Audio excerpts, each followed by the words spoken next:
Hey, what's up, everybody? It's your girl Tanya, Lady T, and this is another edition of All Aboard. Let's get on this train. Yes, good morning, everyone. I hope everyone has been having a blessed and wonderful week. We got another 2 days to get it done. Today, Thursday, tomorrow, Friday. Listen, y'all, I wanted to come in and do almost like a little rant, so to speak. I want to talk about people with get over spirits. I'm gonna try not to make this a long video, but I had a good conversation with my mother, and we were talking about, people in your own family who just have that get over spirit, just because your family, and it don't even necessarily have to be your family. It can be close friends, distant relatives, whatever, whoever. It don't really even matter. Just not that you walk around with a critical spirit and don't want to help folk, but I'm talking about, I think we all can identify maybe one or two people, whether it be a close friend, acquaintance, church member, whoever. Some, people in your circle. That is a way of life for them, is to have a get over mentality, a get over spirit. The Bible the word talks about people that are lazy. That's a spirit. And we know people like that. They just don't have any kind of get up and go about them. You're more interested and invested in their success than they are for themselves. It's like if you lit a fire and stuck it where, they wouldn't move. They'll just say, "Oh, it sure is hot," instead of getting up, moving to a cool spot, or getting away from the fire. I'm talking about those type people. And Lord knows I'm not picking, but you know what? The Lord would not have us be fools. And when people don't receive you, or they're constantly making a fool of you, you begin to take on an attitude of, why am I doing this? Like I said, when you're a helper, and I try to I pride myself, or I shouldn't say pride myself, that's one of the fruits of the Spirit where I feel like, I am truly a helper. So when you're helping people, you're really not focused in on, is they trying to get one over on me? Because you're doing it as unto the Lord. So regardless of their motive, what is your motive for doing something? But like I said, there's always an exception. I love the Lord, but He knows, and I'll tell y'all, I'm a realist. And when people are in your life, and that's all they do is get over. Case in point, okay, you take the person to the grocery store. "Oh, I don't have a way to the grocery store. Can you come get me?" Now, you drive almost 20 miles out of your way too now to take them to the grocery store. And because they don't have a vehicle or whatever, you take them to the grocery store. And keep in mind, the grocery store is on the same street that they live on. Okay? But not a biggie. If you're going to get a whole lot of groceries, no, you don't want to tote a whole lot of groceries back down the street to your house. I've seen plenty of people do it. However, that ain't the purpose. So you get down there, you take them, you say, "Okay, well, let me go ahead on and make the most of this and go on and pick me up myself up a few things at the grocery store." Get in the grocery store, get in the checkout line. As soon as the total come up, they look back at you. What you looking back at me for? You got about $7 I can borrow because I'm coming up short. Okay, no problem. You're going to give the person what they need. Okay, that's one scenario, and what I'm telling you, that's stuff that has happened to me and is happening to me. And again, it's always this one or two people. Okay, Sunday, whatever, everybody go to, everybody go get something to eat.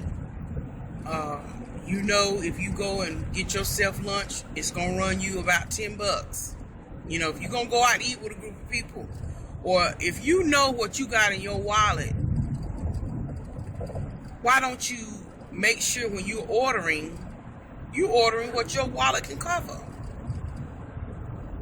But because you're with Sister Tanya, or because you with Sister so-and-so, you know, based on who they are, they got them a little change with them. So again, I'm talking about that get over mentality. This is an opportunity. I'm in a group of people. And see, it's hard for you to sit back and think that people actually live and plot that way, but they do. They really do. You don't want to see that with your own family members, or with your good friend, one of your good girlfriends, but they just get over. So here it is. They know that you're in a group of people. They know that you're not going to embarrass them because they know your character. See, that's the other thing. When people know your character and they know you have good character and good integrity, they know that you're not going to embarrass them and tell them, no, I ain't paying for your lunch. They know if you look and do that, that little puppy dog look, you know you gonna cover them. But to me, there's nothing wrong with doing that sometimes. But my mom had to break that thing down to me. You know, you have to identify people like that in your life, because if you continue to do it, it's almost like you're accepting that bad behavior. Because people will tell you all the time, oh, well, you know how I am. Well, you know how I am. And that's true. Like the saying goes, when a person shows you who they are, you better believe who they say that they are.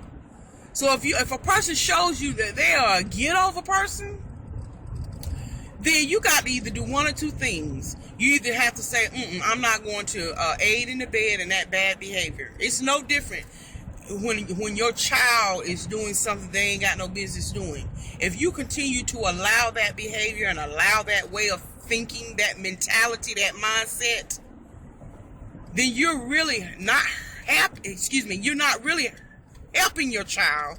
You're hindering them. You're hurting them. So it shouldn't be any different than a person who lives a lifestyle of getting over. You know, they'll call you and you'll know the telltale sign, because they'll call you and say, what you doing? Oh, nothing, just watching TV. What are you doing? How you doing? Oh, I'm fine. Oh, girl, what was the name of that bubble bath you said you use in your bath? And and what was the name of that cuticle oil you use on your toes? And did that bald spot grow back in your head? And how's your back doing? You know, you go through all these little crazy charades, and what they really want is $50 because they're coming up short on their light bill. You know, my car run out of gas. Can you come pick me up? And then you get to the gas station, they ain't got no gas money, and they looking, can you give me about $10 so I can get me some gas?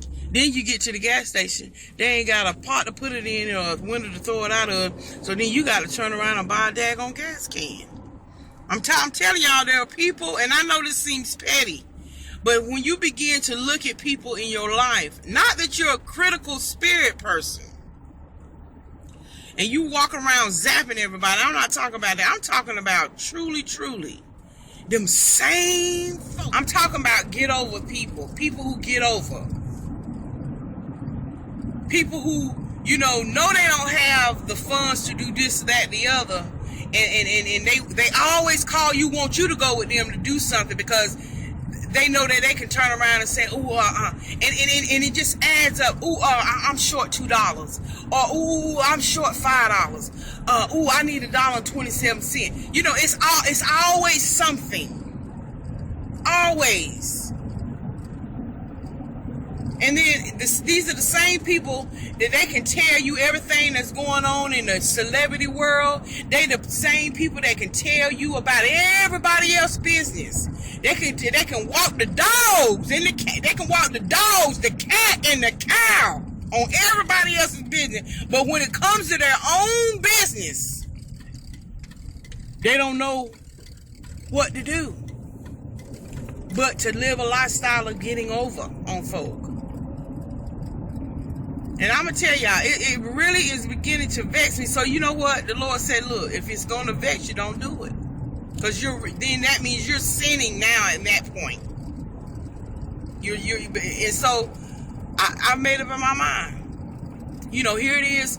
People, they wait till the last minute to ask for help. Then you got to go through the song and dance before they get to the question. And that's the other thing. They almost don't even want to come out and ask you. It's almost like they want you to identify what's wrong, and you just say, oh, okay, well, I'll take care of that. And then so that causes them to digress, and they fine then because you've taken over the situation. But the focus of me doing this video, and I know it sounds negative, but the focus of me doing this video is to recognize and identify those one or two people in your life. Not that you can just write it off and say, oh, that's just how he or she is. No, stop enabling that bad behavior. Stop allowing that spirit to continue on in that person's life as it relates to you. Now, they may go down the wild blue yonder and have that attitude with somebody else, but as it pertains to you and your household, oh no, you won't affect me like that. But at some point, you have got to cut it off so that they can learn, so they can do for themselves. It's no different than parents with children. At some point, when they get to a certain age, you have to cut the apron strings and let them fly on their own. So anyway, like I said, you know, when I've gotten burned here lately, and I'll tell you what, it's really starting to vex me. And you know, the Lord said, you know, do things with a cheerful heart. So I feel like, look, if I know I'm going to get vexed and I'm going to get ill, then see, I don't need to do it. I don't need to do it because, like I said, I have begun to identify people with a get over spirit. And my thing is, okay, how do I help people get out of that way of thinking? And again, the Lord had to tell me, look, you can't be everyone's savior, Tanya. You can't do everything. If you purpose in your heart to help somebody it's like throwing your pearls to swine. No. I like clutching on to my pearls. I like holding on to my pearls. And like I said, it's the same folk. So I said, okay, lesson learned. Ouch, ouch, uncle. I have learned. But anyway, again, if anything, I know I'm ranting and rambling now, but if anything I can say, y'all, if y'all have got people in your life that get over mentality, they're always the one that's short money, but yet they always got to be with everybody. They always got to be with the crowd. That stuff has got to stop too. And I'm here to tell you, I'm telling you, that's finna be, I'm finna identify these type people, and they're gonna be definitely off my radar. But anyway, y'all, that's all I wanted this morning. Let me get the wrinkles out of my forehead. Y'all have a fabulous and blessed day. But anyway, if anything positive we can take from this video is that, you know, identify these folks with these get over spirits. And put them on notice that the Lord wants us to help folk, but he don't want us to be a fool. So anyway, y'all, love you. God bless. And may the peace of the Lord be with you.